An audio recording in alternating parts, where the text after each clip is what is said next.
Hello everyone, I'm Chester44, I'll send in his fly, and welcome to this Let's Play of Pillars of Eternity 2, Deadfire. Last episode, we made our way into the endless quarries here. There appears to be someone who is kind of trapped and held and needs to be freed. We're trying to get the pieces of her spirit out of these Adra pillars, and trying to find out who and what she is. Either way, we've done one, let's move into the second of these pillars.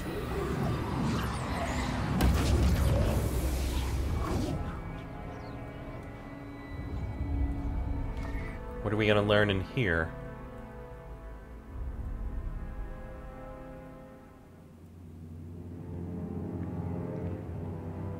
We gather in the sight of Wotica and Wal to thresh truth from falsehood and see justice upheld. The voice seems to echo from nowhere in particular, though the figures before you present the tableau of a trial in progress. The matter before this tribunal tonight: apostasy. The dagger again warms, oozing its thick ichor. This certainly feels familiar. Your words die on the air as if spoken into a blanket. None of the gathered apparitions respond to them in any way. Well, I thought it was funny. Is she always this way? The godlike coughs into a closed hand. Idwin pinches the bridge of her nose, slowly shakes her head, and sighs. None of the gathered figures respond. We'll use the broken dagger relic to take on the role of the accused. Again. You hold the court's attention. Masked inquisitors look upon you, stiff-backed and confident in their authority. Hooded figures line the pit, attentive to the proceedings. The heretic may transgress out of ignorance or misunderstanding. Far fouler the apostate, who, knowing full well the truth, elects to abandon it. Each heretic, being a potential convert, presents an opportunity for an improved Aora. The apostate, however, blights the world around him, for from him does corruption stem.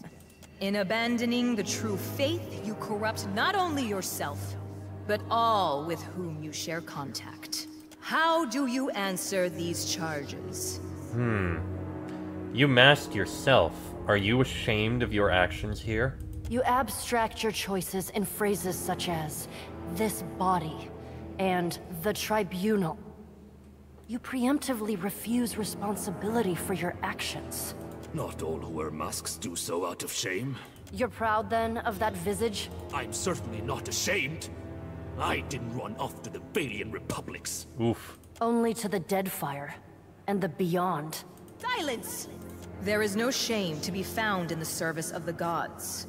The masks we wear reflect our roles as mere instruments of a divine will. If you choose to squander this opportunity with further heresy, we can return you to your confinement. You do not take rejection well, do you? Your refusal to recant dismays this tribunal. You require further illustration of the harmfulness of your irreverence. This tribunal shall reconvene in 3 nights' time.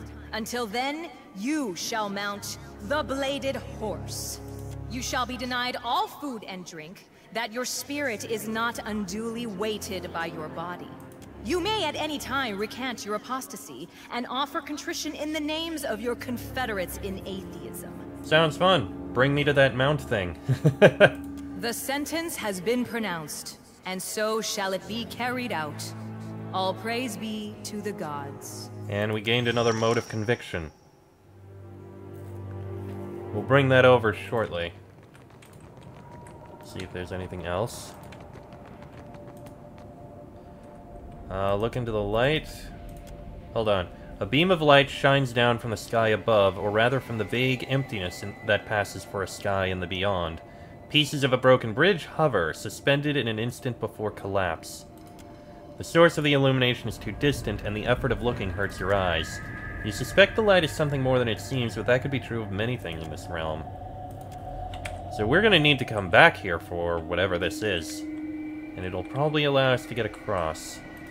It's probably related to the third location.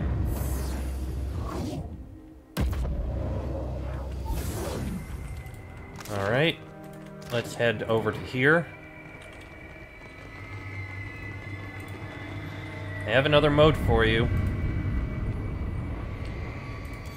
You add the potent mode of absolute certainty to the shackled soul's essence, and she gasps as if dunked in frigid water.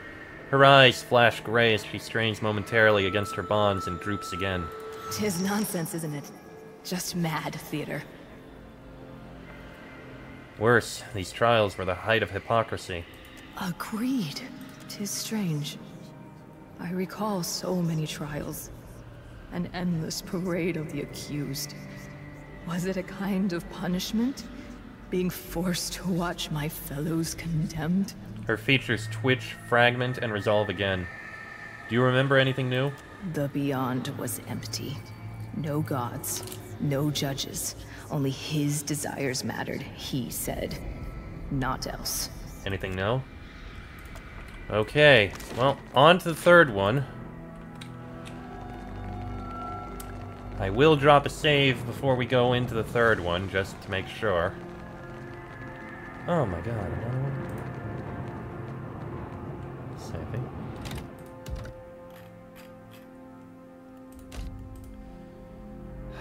Give me a second. Fucking...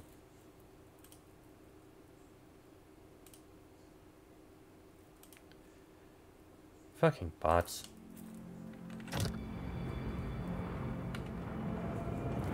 Alright, into the next one.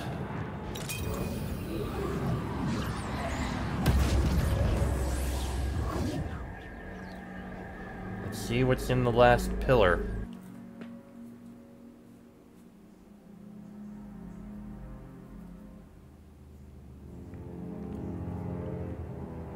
We gather in the sight of Wotica and Wal to thresh truth from falsehood and see justice upheld. Well, here we go again. The matter before this tribunal tonight: identity. The dagger again warms, oozing its thick ichor. I worry this place grows less stable as a result of our actions.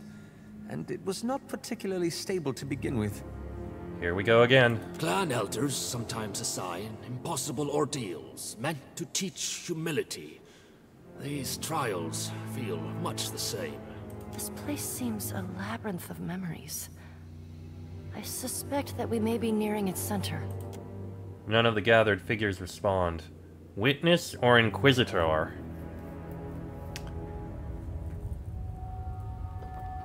Well, I suppose you can try Inquisitor this time. Before you, the elf you saw chained above stands bloodied and shackled, her gaze lowered to the stones. You've been charged with crimes against identity. How do you answer? How can she answer? What does it even mean? Of this charge, I bear no guilt. I am not but myself. How could I be other? You could be divided against yourself. You're suggesting the fragments of her souls are at odds? Her eyes close, her hands clench. An interesting hypothesis. And in keeping with the evidence. Her grin seems almost hungry. Whatever do you mean? You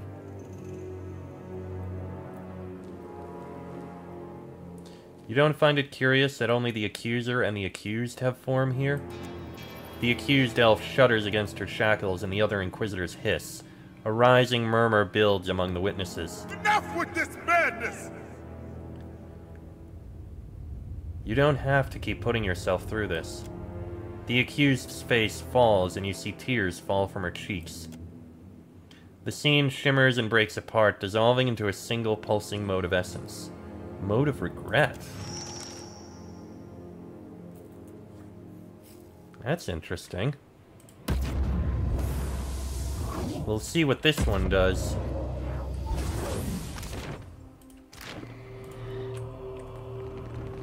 Alright, let's head all the way over.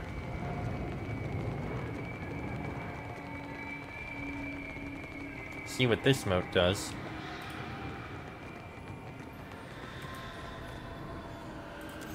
As she absorbs the third ball of essence, the spirit thrashes against her shackles. She cries out and her bonds flare brightly, limed with violet flames before shattering with a crack like nearby thunder.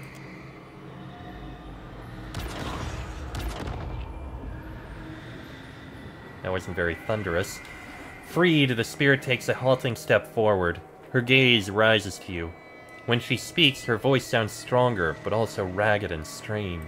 I am more myself than I have been in a very long time. Do you remember who you were? Almost. Like a word on the tip of the tongue. I have it, but I don't. I am certain, though, that I knew the Inquisitor well. I think perhaps that I loved her. And that she betrayed me. She looks toward the center of the realm and the structure that dominates it. I'm sorry, but I think you and the Inquisitor may be one and the same. She flickers, her features running momentarily like heavy rain down a slanted roof. Ridiculous. We are nothing alike. I will lead you to her. She has much to answer for. Okay, then. I'm guessing, yep, it's in there. Right, let's head down. Get into this path.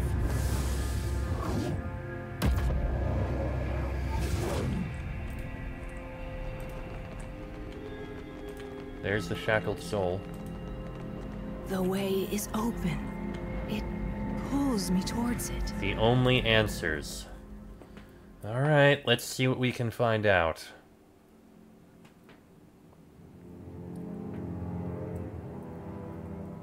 The Inquisitor, flanked by reflections of herself, greets your entrance with a cold stare.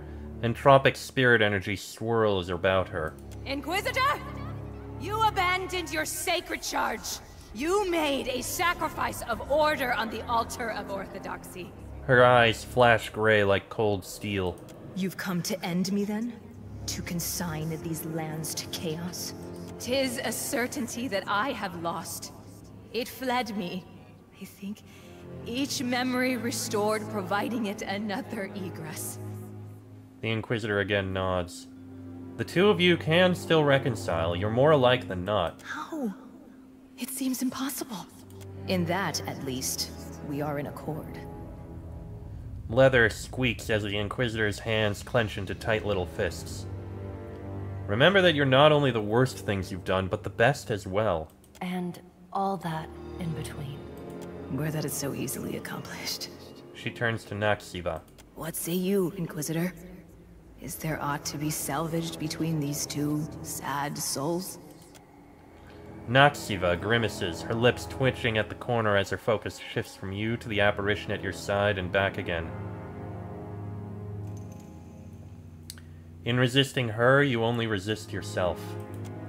The Inquisitor's mask tilts toward the roof of the chamber as if she's looking to the gods for her answer. I've certainly been responsible for worse decisions. The apparition smiles even as it begins to unravel at the edges. As the Inquisitor fades, the other entities in the hall screech as if in pain. They advance upon you. Okay, looks like we gotta deal with this. Get on him.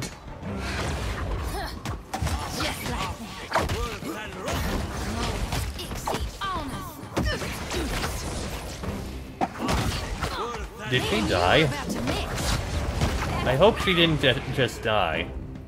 This isn't as effective as you seem to think. Okay, you're down.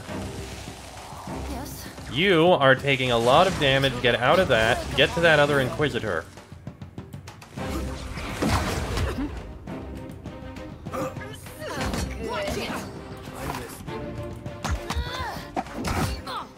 I'm here.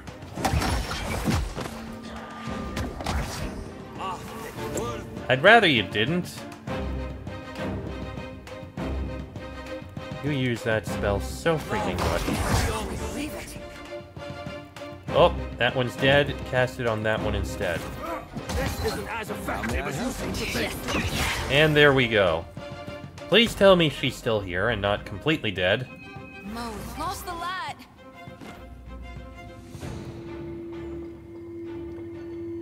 She's fine. The woman before you holds herself with a combined confidence and humility, her countenance only slightly less inscrutable than an Inquisitor's mask. But then she smiles.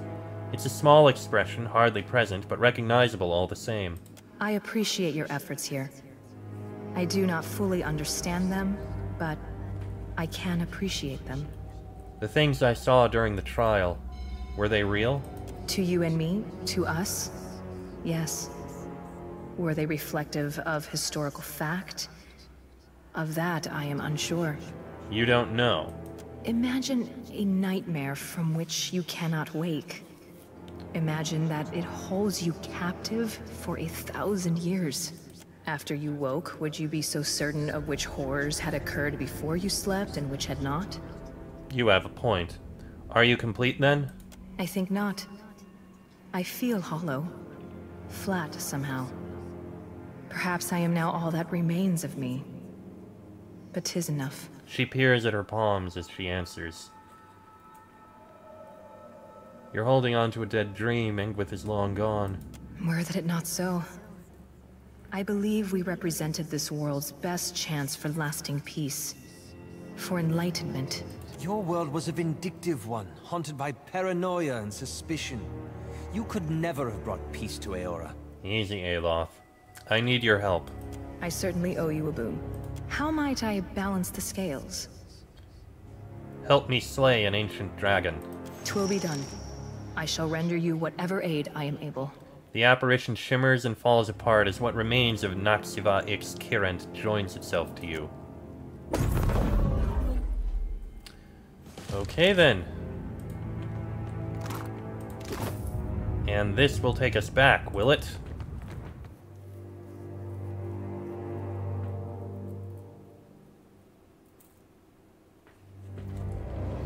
I shall. And it did.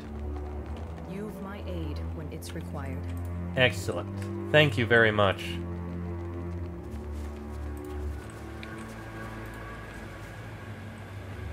And you wish to speak? You return from your interrogation. Rinhader's gaze pierces you. Then she will aid you against the worm? This is her sentence, her penance, her redemption. I've little doubt. But is that enough to finally end the monstrosity below? Well, we still have one more that we can speak to. I do wonder if we can get over here now, in a way.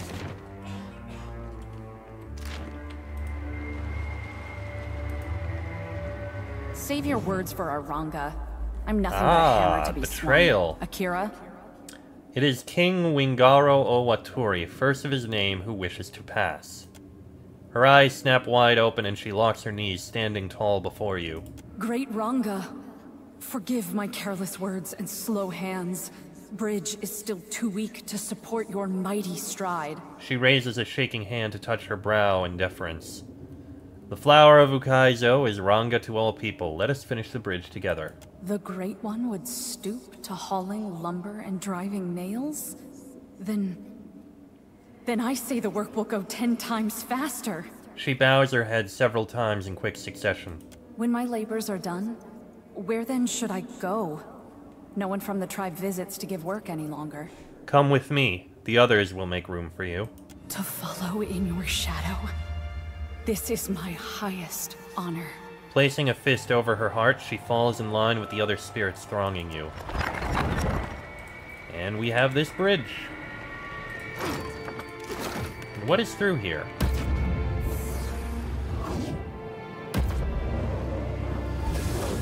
Through here leads to this. Which again is this. I can't do any more.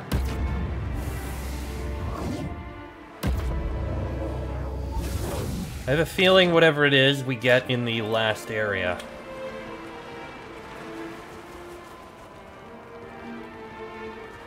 Only I could figure out a way to get across here. Like, there doesn't seem to be anything to interact with.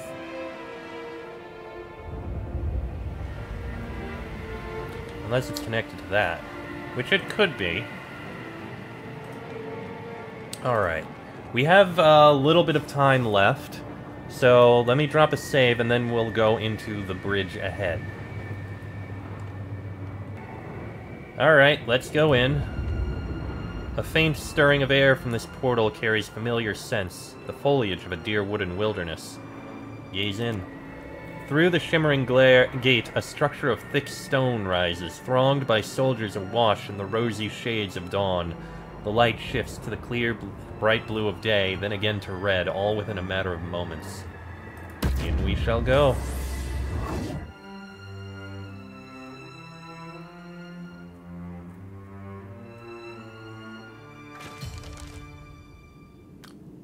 Oh. The bridge ablaze.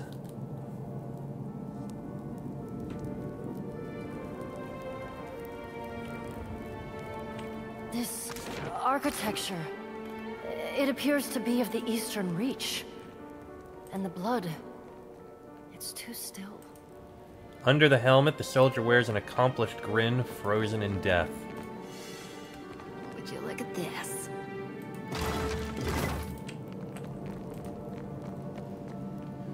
A beam of clear, radiant light cuts through the murky expanse of the beyond. The air around it is notably warmer than the rest of this realm. The source of the illumination is too distant, and the effort of looking hurts your eyes. Oh, we still need to figure out what it is.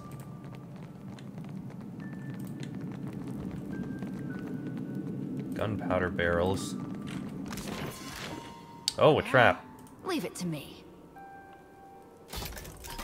Behind the dear wooden defenses, Rhyd Serans laid down their lives to open the way for Widewind's crossing.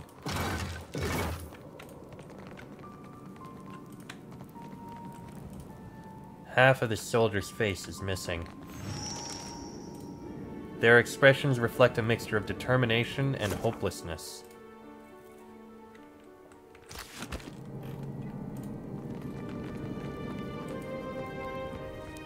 Something heavy is leaning against the other side of the door, wedging it shut.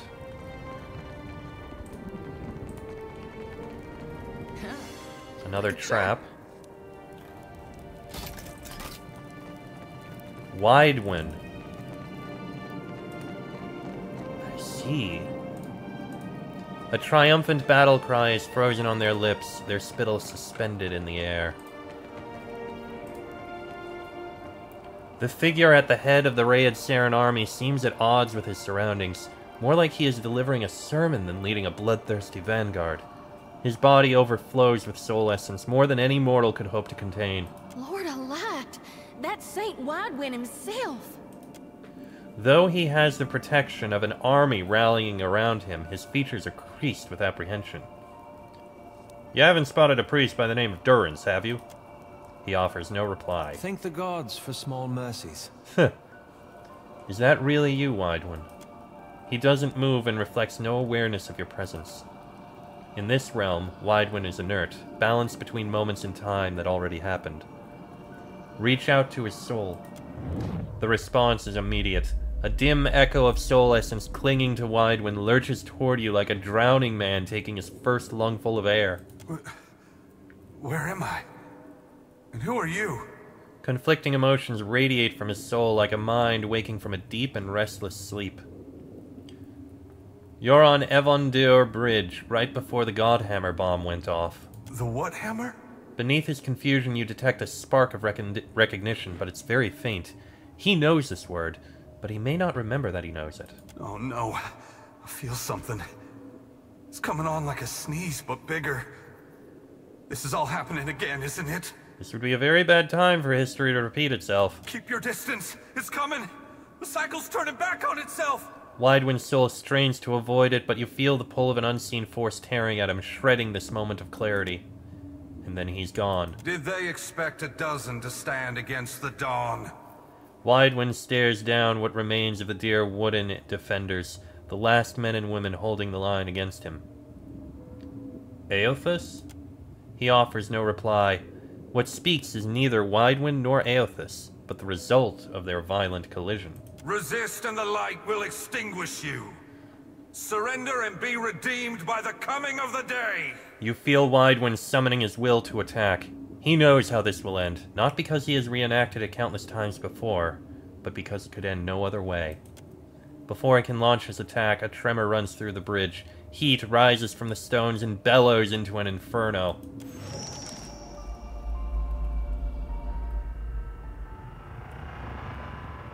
Oh.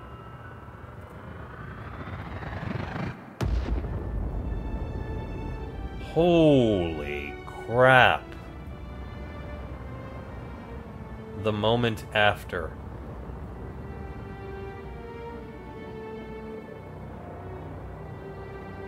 Oh! Torn apart by the force of the bomb, Weidwin is a tableau of agony. Any divine aspect has fled, leaving him nothing more than a mortal in great pain. He has no torso. Something catches the light, an engraved circular trinket hanging around Weidwin's neck by a thin cord. Take the trinket. The cord won't disentangle from Weidwin's neck, but you manage to slip the trinket free. It's a personal sundial. Properly adjusted, it can beam a small ray of light on the time of day. As your hand closes around it, the spirits of the realm stir in agitation. Grants life through death. The user channels, absorbing the defenses of all enemies in the area. Interesting. Roused by your interference, the spirits converge on your position in wordless fury. This isn't as effective as you seem to think. Take him down. You like that? That was actually a good spot to put that one, I think. Okay, these might not be too bad. One is already down. That's not very helpful. Okay, the Burning Cleric is going down.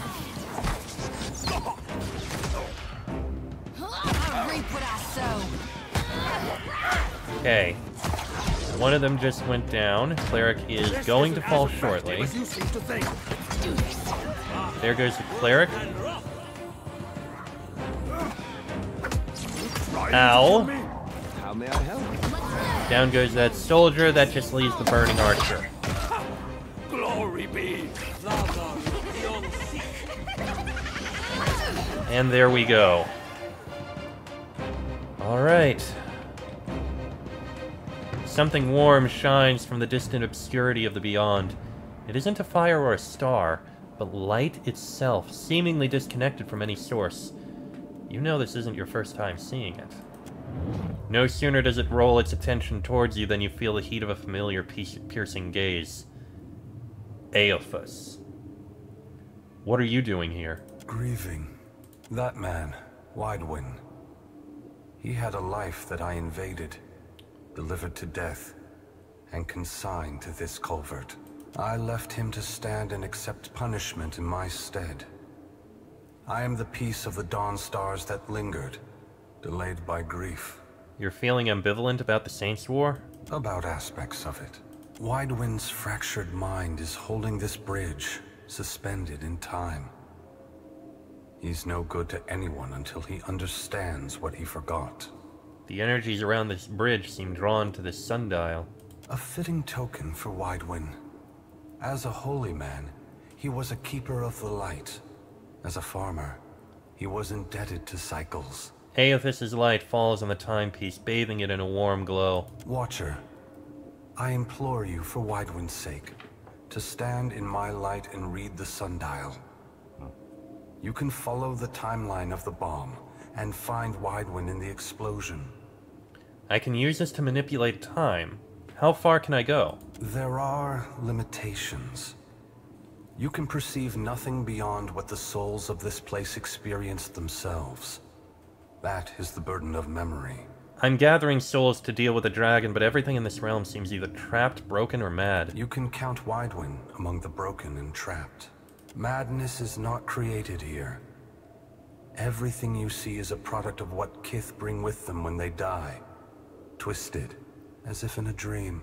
I'll carry his sundial into the light and see what happens. Weidwin is scattered across the bridge in 3 parts. But I sense a 4th nearby as well. A piece that detonated with the bomb. Find him in the Godhammer. Make him whole again. Well, that'll be something. Of course. Alright. Well, ooh. Evandair Tower Key.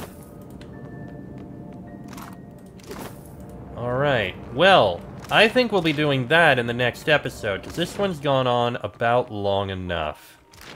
Next episode, we'll be learning about Weidwin and the Godhammer Bomb.